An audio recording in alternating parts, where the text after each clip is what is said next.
안녕하세요, 유미님. 간단한 자기소개 부탁드립니다. 네, 안녕하세요. 저는 현재 250명 정도의 규모의 중견 이커머스 기업에서 인사 담당자로 일하고 있는 유미라고 합니다. 현재는 이커머스 기업에서 신입 HR 매니저로 근무하고 계신데 어떤 업무들을 하고 계실까요? 제가 주로 맡고 있는 건 크게 세 가지로 구분을 할 수가 있는데요. 교육, 조직문화와 복리후생, 근태 이렇게 세 가지로 나눌 수가 있고 사실 보통 교육이랑 조직문화, 복리후생은 조금 더 HRD 쪽에 가깝고 근태는 HRM 쪽에 가깝긴 한데 저희가 규모상 인사팀 인원이 총 4명이다 보니까 R&R이 조금 이렇게 구분이 되어 있어서 HRM과 D를 좀 골고루 하고 있다고 생각을 하시면 될 것 같아요. 제가 지금 하고 있는 교육 같은 경우는 뭐 사실 큰 기업 같은 경우는 뭐 교육 연수원이 따로 있기도 하고 HRD 파트가 조금 깊게 있어서 교육을 자체적으로 제작하시는 곳들이 많긴 한데요. 요즘 뭐 스타트업이나 일반 중견 정도 규모의 기업에서는 LMS라고 해서 아예 교육 서비스 시스템을 운영하는 방식으로 진행을 하기도 해요. 그래서 흔히들 아시는 뭐 패스트 캠퍼스나 러닝 스푼즈, 인프런 이런 사이트들을 운영하면서 임직원들이 필요하신 직무 관련 교육들을 받으실 수 있도록 교육을 운영하는 역할을 하고 있습니다. 그리고 조직 문화나 복리후생 같은 경우는 저희가 되게 다양한 복리후생들이 있는데 그런 여러 가지 뭐 휴양시설 제공을 한다던가 아니면 저희가 뭐 탄력근무제 근무하는 관련해서 지원을 한다던가 경조사나 출장 여러 가지들을 지원을 하고 있고 사실 저희 기업이 조직 문화가 그렇게 열려있는 기업은 아니었고 조금 더 딱딱한 문화의 분위기의 문화였다 보니까 새롭게 조직 문화 시스템들을 조금 도입하려고 여러 가지 프로젝트들을 기획해서 진행을 하고 있습니다. 마지막으로 근태 관련해서는 근태를 사실 크게 보면 여러 가지 부분들이 있을 수 있는데 제가 맡고 있는 거는 이제 임직원분들의 저희가 유연근무제를 실시를 하고 있어서 코어 타임인 11시부터 4시 사이를 제외하고는 출퇴근 시간을 자유롭게 지정을 하실 수가 있어요. 그래서 월별로 소정 근로 시간만 충족을 시키시면 하루에 최소 6시간, 최대 10시간까지 근무를 하실 수 있게 되어 있어서 그것과 관련해서 이제 그 근무 시간들을 잘 지키고 계신지 혹시 오버되는 주 52시간을 아직 시행하고 있다 보니까 그거에 오버되는 것은 없는지 확인을 하는 역할을 하고 있습니다. 지금 같은 경우에 조직 문화, 근태, 그리고 교육같이 HRM과 HRD를 다 맡고 계신데 이렇게 다양한 업무를 하시는 것에 장점이 있을까요? 지금 저 같은 신입 때 이렇게 사실 교육과 조직 문화 근태만 있는 건 아니잖아요. 인사 직무에는 되게 다양한 분야가 있고 급여도 있을 수 있고 노무나 이런 뭐 채용 여러 가지 필드가 있을 수 있는데 사실 신입 때는 여러 필드를 고루고루 거쳐서 겪어보고 시니어가 됐을 때 어떤 제가 특정한 부분에서 잘 맞았던 부분들, 잘 맞았던 업무들을 위주로 더 깊게 커리어를 쌓아가는 게 더 좋다고 생각하고 있고 실제로 제 주변에서 이제 인사 담당자로서 한 4, 5년 이렇게 길게 일하신 분들의 조언을 들어봤을 때도 보통 처음에는 한 가지만 깊게 파기보다는 다양한 필드를 경험하는 걸 추천을 하시긴 하더라고요. 왜냐면 이게 처음부터 뭐 예를 들어 근태면 뭐 HRM이면 M, D면 D 이렇게 한 분야만 파다 보면 나중에 그 경력으로 4, 5년 커리어가 쌓였을 때 다른 분야에 담당을 하기가 조금 어려워지는 경향들이 있어서 아무래도 그렇게 추천을 해주시는 것 같습니다. 현재 진행 중인 프로젝트들은 어떤 것들이 있을까요? 제가 아까 앞서서 저희가 조직 문화가 조금 이제 막 도입되는 시기이다 보니 여러 가지 이 프로젝트들을 진행 중이라고 말씀을 드렸는데요. 최근에는 마침 오늘인데요. 오늘 이제 세계 헌혈자의 날이에요. 그래서 이런 헌혈자의 날을 맞이해서 사회공헌, 사회환원의 일환으로 구성원분들께 이제 헌혈증을 기부를 받아서 저희가 조혈모 세포협회라는 곳에 이제 기부를 하기로 예정이 되어 있어요. 그래서 지금 6월 한 달 동안은 이제 그런 그 헌혈증 기부 이벤트를 진행해서 그 기부해주시는 분께는 약소한 선물을 제공하고 이런 이벤트를 진행을 하고 있고요. 그리고 또 이제 저희가 마침 7월부터 조식 운영을 하고 있는 업체를 변경을 하려고 준비 중이어서 지금 현재 사용 중인 업체를 계약을 마무리하고 새로운 업체를 도입하기 위해서 여러 가지 시스템적인 부분이라던가 뭐 물리적인 뭐 냉장고나 이런 거를 들여오는 부분들 그리고 계약서를 작성하는 부분들까지를 지금 진행을 하고 있고요. 그리고 또 추가적으로 말씀을 드리면 저희가 이제 저희 회사 같은 경우에는 상하반기로 나눠서 그 생활복지 포인트가 제공이 되고 있는데요. 인원수가 사실 뭐 많다면 많고 적다면 적을 수 있는 인원이긴 하지만 뭐 입퇴사자의 여러 가지 부분들을 고려해서 지급이 돼야 되는 부분이라서 하반기에 나가야 할 복지 포인트 작업을 지금 진행을 하고 있습니다. 네, 이런 HR 업무들을 하시면서 이런 스킬은 정말 필요하다라고 느끼시는 부분들도 있을 것 같아요. 신입으로서 가장 필요하다고 생각되는 역량은 어떤 것들이 있을까요? 사실 너무 많은 직무에 너무 많은 분들이 이미 말씀을 하셔서 조금 식상하실 수도 있긴 한데, 제일 기본적인 거는 커뮤니케이션 스킬인 것 같고요. 특히나 인사에서는 이제 여러 가지 목소리를 듣는 게 중요하다고 생각이 드는데, 첫 번째로는 구성원들이 어떠한 목소리를 내고 있는지, 그래서 사실 표면적인 요구만 그대로 받아들이는 게 아니라, 뭐, 예를 들어 어떠한 부분에 있어서 컴플레인이 있다고 한다면, 그게 본질적으로 어떤 게 문제여서 그런 이야기들을 하시는지에 대한 좀 파악이 필요하기 때문에 구성원들의 목소리에 귀를 기울이고 어떤 것을 말씀하시고자 하는지를 캐치하는 능력이 조금 중요한 것 같고요.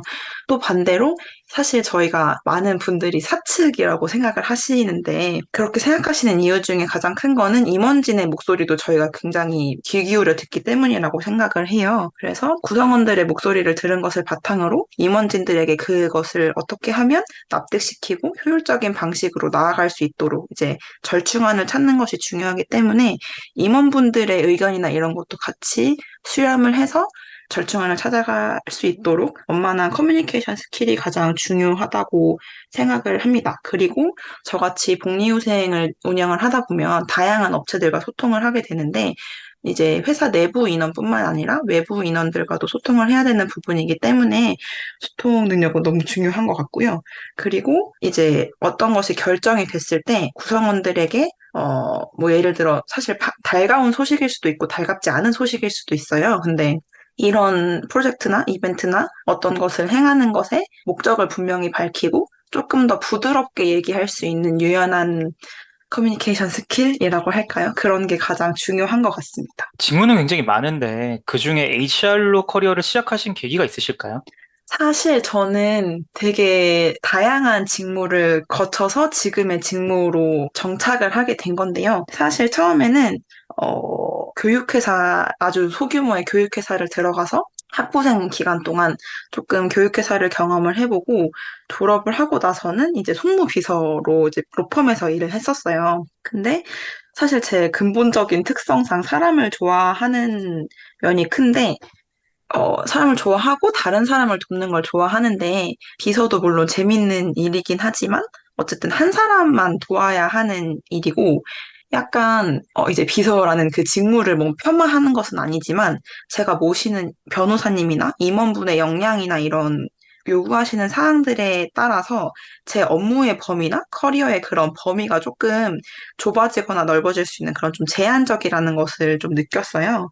그래서 다른 사람을 도울 수 있으면서도 내 적성에 잘 맞고 뭔가 내 역량을 잘 드러낼 수 있는 일이 무엇일지 생각을 하다가 이제 처음에 인턴으로 인사를 시작하게 됐고 거기서도 사실 조직 문화나 뭐 이제 교육 같은 분야를 서포팅하는 업무들을 많이 맡게 됐었는데 그런 것에서 좀 재미를 느껴서 인사 직무를 선택하게 되었고, 지금 사실 인턴 기간 포함하면 1년이 조금 넘는 기간 동안 근무를 한 셈인데, 이전에 제가 겪었던 두 직무에 비해서 현저히 지금 직무가 잘 맞는다고 생각이 듭니다. 사실 잘 맞는다는 기준이 여러 가지가 있을 수 있는데, 가장 큰 거는 제가 앞으로 5년 후, 10년 후에도 이 일을 하고 있을 것 같다는 생각이 들어서 저는 지금 제 직무가 잘 맞는다고 생각을 해요. 여러 가지 경험이 있으신데 HR 매니저 직무 합격에 도움이 된 경력이나 HR 관련 스킬이 있었을까요?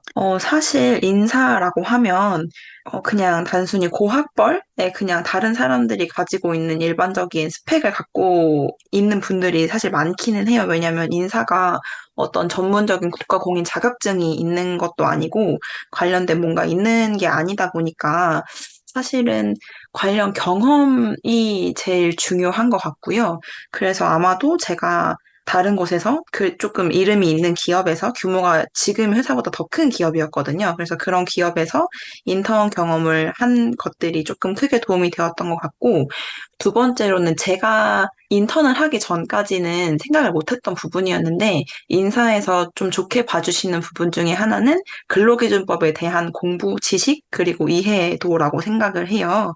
사실 지금 뭐 보시기에 제 뭐 조직 문화나 이런 부분들이 근로기준법과 크게 상관이 없을 거라고 생각을 하실 수도 있는데, 그냥 크고 작게 여러 가지 인사 업무들을 하다 보면 사실은 근로기준법과 인사 업무는 뗄래야 뗄 수 없는 부분이기 때문에, 뭐 회사에 따로 뭐 ER팀, 뭐 노무팀이 있지 않는 이상 보통은 기본적으로 그런 노무 이슈나 노무에 관한 지식들을 갖고 있는 거를 좀 선호하시는 편인 것 같고, 실제로 제가 여기 저희 회사 면접 말고도 이제 취업을 준비할 때 다른 회사 면접을 볼 때 그런 것들을 이제 공부할 생각이 없었냐 이런 질문들을 실제로 받은 적이 있어서, 저는 이제 사설기관에서 노무사님들께서 진행하시는 근로기준법 관련된 강의들을 좀 들은 그 수료 내역이 있고, 관련 그냥 민간 자격증이라도 하나 따놓은 게 있어서 나중에 뽑히고 나서 말씀해 주셨을 때는 그 부분이 조금 컸다고 말씀을 해 주시더라고요. 그래서 저는 크게 경험과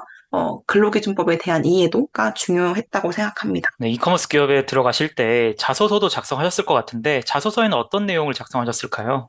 저희가 약간 자기소개서 항목이 되게 두루뭉실하게 이제 뭐 천자 이렇게 제한을 두고 길게 주셔가지고, 일단 자소서 항목은 두 가지였는데, 첫 번째는 자신에 대해 자유롭게 표현을 해봐라 였고, 두 번째는 너가 지원한 직무와 관련된 역량이 어떤 걸 갖고 있니? 대충 이런 질문이었어요. 그래서 저 같은 경우는 일단 사실 취업 준비를 하다 보면 되게 많은 곳에 이력서를 넣게 되고, 그러면 되게 다양한 이제 저만의 자소서 항목들이 생기잖아요. 그래서 자기소개서 저희 여기 회사에 지원을 할 때는 자유롭게 표현을 할 때 일단 인사 직무 선택의 이유, 그리고 제 직무와는 직접적인 관련이 없더라도 제 인생에 있었던 성공 경험, 그리고 성격의 장단점 정도를 기재를 했고요. 직무 역량 같은 경우는 사실 이거는 제가 인턴 기간이 6개월밖에 안 됐기 때문에 인턴 기간에만 쓰기는 조금 어려워서 오히려 완전 직무와 관련된 업무는 아니었지만 법무법인에서 진행을 할 때 제가 그냥 일반적으로 사회생활을 하고 업무를 하면서 얻을 수 있었던 서비스 정신이나 소통 능력 이런 것들을 강조를 해서 기재를 했던 것 같습니다. 그래서 사실 이력서나 이런 부분을 쓸 때, 경력기술서를 쓸 때는 인턴 시절에 했던 경험들을 주로 쓰긴 했지만, 자기소개서 항목에 법무법인에서 나 이런 일도 했었다, 그래서 나는 지금 이런 사회인으로 성장하고 있다, 이런 내용을 담기 위해 노력을 했던 것 같습니다. 성격의 장단점을 쓰셨다고 말씀 주셨는데 그 내용 조금 더 들어볼 수 있을까요? 사실 많은 분들이 말씀하시지만 진짜 단점이다, 이렇게는 잘 쓰진 않고, 어떻게 보면 단점 같은데 어떻게 보면 장점인 것 같기도 한 애매한 그런 것들을 주로 쓰는 편인데요. 일단 장점 같은 경우에는 제가 인사 직무에 지원했던 그런 것과 좀 비슷한 좀 맥락으로 해서 사람을 좋아하고 어느 조직에 가서든 적응력이 빠른, 약간 이런 식으로 기재를 했고, 그리고 제가 또 듣기로 장단점을 기재를 할 때 이게 완전히 다른 내용인 것보다 같은 흐름으로 가는 게 좋다고 하더라고요. 그래서 저는 일단 제 자소서에서 제가 사람을 좋아하는 컨셉으로 잡았기 때문에, 단점도 사람을 좋아해서 정이 많다 보니까 이제 거절을 잘 못하게 되고, 그러면 이제 회사 안에서도 어떤 업무들이나 이런 거를, 그러니까 제 완전 주 업무는 아니더라도 어떤 분의 요청을 받거나 좀 그런 여러 가지 저와는 살짝 무관한 업무들이 주어졌을 때도 그 같이 일하는 사람들의 그런 거 정의나 관계성 때문에 그런 것들을 거절을 잘 하지 못해서 이제 주어진 일들을 약간 업무 시간 내를 초과해서 근무했던 경험이 있다, 이런 식으로 놓여서 썼거든요. 그래서 사실 제 입장에선 단점이라고, 이제 정이 많아서 뭐 거절을 잘 못한다, 이게 뭐 단점일 수는 있지만 사실 회사 입장에서는 굉장히 좋게 볼 수 있는 점이라고 생각을 하거든요. 그래서 저는 보통 면접 질문에서도 그렇고 장단점을 보통 그렇게 항상 고수를 해왔던 것 같습니다. 면접 절차 과정은 어떠하셨나요? 저희가 원래 다른 직무 같은 경우에는 1차 면접에서 채용 담당자랑 이제 실무진 분들께서 면접을 진행을 하시고, 2차 면접으로 저희 인사 팀장님이랑 그리고 그 조직장님들이 면접을 해서 총 2차 면접으로 진행이 되는 편인데요. 저 같은 경우는 사실 채용 담당자가 실무자이면서 저의 동료가 될 것이기도 하고, 그리고 해당 실무자의 인사 팀장님도 계시기 때문에 그냥 인사 팀장님과 채용 담당자분 이렇게 두 분이서 진행하는 면접을 1회만 진행을 했습니다. 그래서 한 면접은 1시간 정도 대면으로 해서 진행을 했습니다. 이 면접에서 받은 질문은 어떤 질문들이 있었으며 어떻게 답변하셨을까요? 사실 제가 이전에 그 인턴이나 이런 것들을 하면서 채용 쪽도 좀 했었어서 대충 이제 예상되는 질문들이 있었어요. 그래서 보통 이제 면접에서 주로 하게 되는 제 자소서를 바탕으로 한 질문들을 예상을 해서 갔는데 그런 것들은 진짜 거의 안 물어보셨던 것 같고 예상치 못한 부분들을 되게 많이 물어보셨고 특히 경력에 대한 부분을 상당히 많이 물어보셨던 걸로 기억을 해요. 아무래도 이게 회사 상황에 따라 다르긴 하겠지만 보통 이제 공채로 해서 일정 기간에 특정 TO를 가지고 뽑기보다는 수시 채용하는 경우에는 이제 저같이 바로 현장에 투입돼야 하는 사원들을 뽑는 경우들이 대부분이기 때문에 아마 다른 회사에서도 이런 그 경력 관련된 실제로 했던 업무들 관련된 질문을 많이 받으실 수 있을 거라고 예상이 돼요. 그래서 저는 다른 분들은 잘 모르겠지만 저는 인턴 경력 업무를 한 것까지 전부 경력 기술서를 따로 기재를 해놨었거든요. 그래서 경력기술서에 대한 부분을 뭐 예를 들면 채용이면 채용에서 이런 부분들을 진행했고 뭐 조직문화 관련돼서는 이런 것들을 진행을 했고 뭐 신입사원 온보딩 교육 같은 경우는 뭐 이런 거를 진행을 했다 이렇게 카테고리별로 나눠서 기재를 했었는데 사실 자소서 기반 질문보다는 그 경력기술서에 제가 기재했던 카테고리에 대한 질문을 굉장히 디테일하게 물어보셔서 물론 저는 제가 그 업무를 다 진행을 했기 때문에 다 자연스럽게 말씀드릴 수 있었지만 약간 그런 걸 좀 본인이 했던 업무들을 한번 이렇게 스스로 머릿속에서라도 정리해 놓지 않았으면 조금 힘든 면접이 되지 않았을까 하는 생각이 들었습니다. 그리고 그 당시에 이제 제가 근로기준법 공부를 했다고 그 교육 이수한 거를 따로 기재를 해놨었는데 그 부분과 관련해서 제가 면접을 진행할 당시에 식품 기업에서 이제 중대재해처벌법 관련해서 되게 큰 이슈가 발생을 했었어요. 그래서 근로기준법을 공부를 했다고 들었는데 그 법에 대해서도 뭐 잘 알고 있는지 그런 것들을 물어보셨는데 사실 제가 그냥 뉴스 기사로만 봤지 제가 이제 교육 이수를 할 때는 그 법에 대해 따로 다룬 건 없었어서 그리고 제가 사실 면접 전에 그 법을 공부해 간 것도 아니었거든요. 그래서 이 정도는 아는데 기사에서 이 정도 봤는데 뭐 노무사분들께서 따로 다뤄주신 부분은 아니어서 정확하게는 잘 모르겠다고 솔직히 말씀을 드렸고, 그리고 그러면 이제 최근에 이슈나 이런 것들, 인사 이슈 관련해서 혹시 뭐 근로기준법 관련해서 말하고 싶은 부분이 있거나 본인의 의견을 얘기해 보라고 하셔서 당시에 이제 주 52시간 폐지에 관해서 논의가 되던 찰나였어요. 그래서 그 부분에 관련해서 제가 이제 당시 저희 회사 인사 직무 JD에 명시되어 있는 그 저희 유연근무제 관련된 복리후생 부분이 있어서 제가 마침 또 그 주 52시간 관련된 공부를 해갔을 때였어서 그 부분에 대해서 언급을 했었어요. 그래서 제가 생각했을 때 인사 직무는 경력 기술도 중요하고 자기소개서 기반 내용도 중요하지만 그 당시에 이슈가 되는 노무 이슈나 근로기준법 관련 이슈들을 좀 더 공부를 하고 가시면 면접에 도움이 되지 않을까 생각이 듭니다. 네, 수시 채용이었기 때문에 본인 외에도 여러 명의 경쟁자가 있었을 것 같은데 본인이 생각했을 때 다른 지원자와 비교해 본인이 합격할 수 있었던 차별점이 있었을까요? 일단 제가 생각했을 때는 이제 인턴 때 제가 지금 회사에서 맡게 될 업무들의 대부분 비슷한 좀 겹치는 업무들을 많이 경험해 봤다는 점과 이제 근로기준법에 대한 공부의 필요성을 알고 이제 민간 자격이긴 하지만 교육도 이수하고 자격증을 딴 이제 노력을 좀 좋게 보셨다고 생각을 했고요.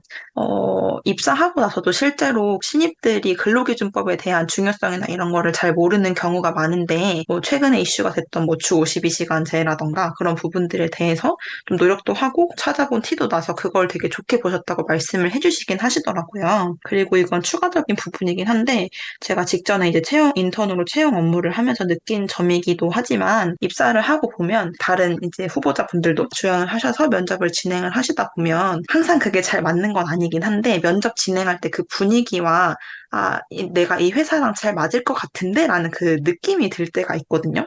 그래서 사실 그 조직에, 그 포지션에 적합한 사람인지가 제일 중요한 것 같아요. 뭐저 같은 경우는 일단 당장 실무에 투입되어야 하는 상황이었으니까 관련된 업무를 해본 사람이 좋았을 것 같고, 그리고 실제로 뭐 이제 근로기준법과 관련돼서 저희가 최근에 이제 취업 규칙을 변경하는 일이 있었는데 그런 부분과 관련해서도 제가 서포트를 좀 할 수 있을 거라고 생각을 하셨던 부분이 있던 것 같아서 그냥 사실 그거는 이제 지원자 입장에서 알 수 없긴 하지만 뭔가 그 회사가 JD에는 명확하게 명시하지 않는다고 하더라도 뭔가 염두에 두고 있는 업무의 방향성 이런 부분들과 좀 적합했던 부분이 가장 잘 맞았다고 생각이 들었어요. 그래서 뭔가 추천드리고 싶은 거는 요즘 뭐 링크드인이나 이런 부분들, 이런 것들이 되게 활성화되어 있는데, 뭐, 뭐 회사 선배의 멘토링이나 이런 거를 통해서 얻는 것도 좋겠고, 뭐 링크드인을 통해서 관심 있는 기업의 인사팀에 여쭤보는 것도 좋겠지만,